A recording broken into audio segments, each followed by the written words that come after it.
Technology, as we're learning, is changing the way we travel, especially when it comes to something like a smartphone.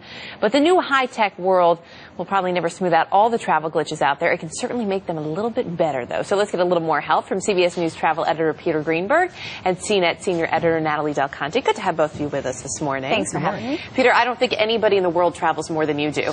So you're the perfect person to ask about this. Smartphones are making it easier. One of those ways is actually like this paperless check-in. You actually get a barcode in an email. Is that enough when you get to the airport? Well, that's been going on for quite some time now, but they're taking it one step further now because it's actually applying to your phone itself. So that a number of airlines, Continental's doing it, American's kind of rolling it out, are allowing you to actually swipe your phone at the gate, and that becomes your boarding pass. Is there any downside to this other than, forgetting your charger?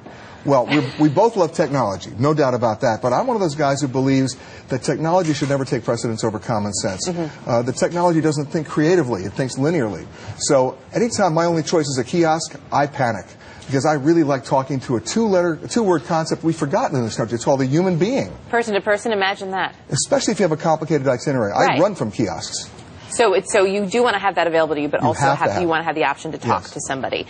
We should point out it's not just airlines, though, that are taking advantage of your smartphone, things like your BlackBerry, your iPhone, hotels, rental car companies. You can do a lot more these days. That's right. Hilton has a new iPhone application that you can check into the hotel. You can choose your pillow, so if you need, say, hypoallergenic I can choose my pillow on my BlackBerry? You can. You can also order room service, and when you're ready to check out, you just do it on the phone and take off and leave. It's so nice. So some of the major hotel chains are doing this. It's good to check into your hotel, see if they're using this.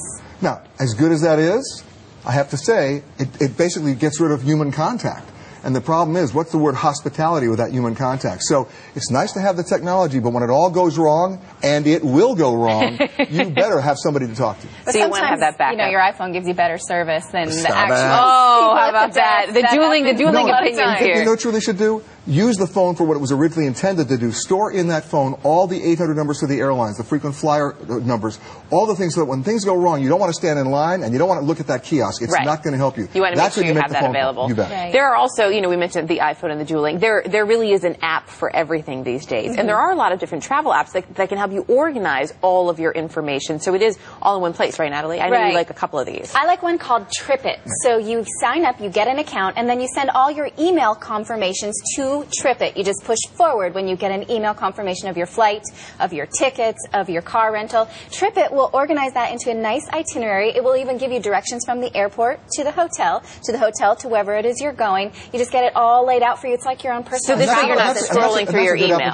Yeah, it's really good. But is that something that's available? We say there's an app for that, but typically the app is an iPhone thing. Is this available for, which smartphones can you actually use? Well, there's an Android app. That means if you're using Google's mobile operating system, that works. It works for BlackBerry as well. And if it doesn't work for those, it also just works in a browser. So you can always just check into the browser. You just log on the internet, Perfect. So you can check that. But my favorite app is Shazam. You know why? Because that's what identifies all the music that you're hearing at the airport while your flight is delayed and canceled, and you can just identify the song while you're going absolutely nowhere. While you're online waiting to talk to that person who's nowhere to be found because there's only a kiosk for you, Peter. Exactly. And then he's singing along. Right. Okay, before we let you go, you have a couple of things that are coming out that could be really cool. I love this one.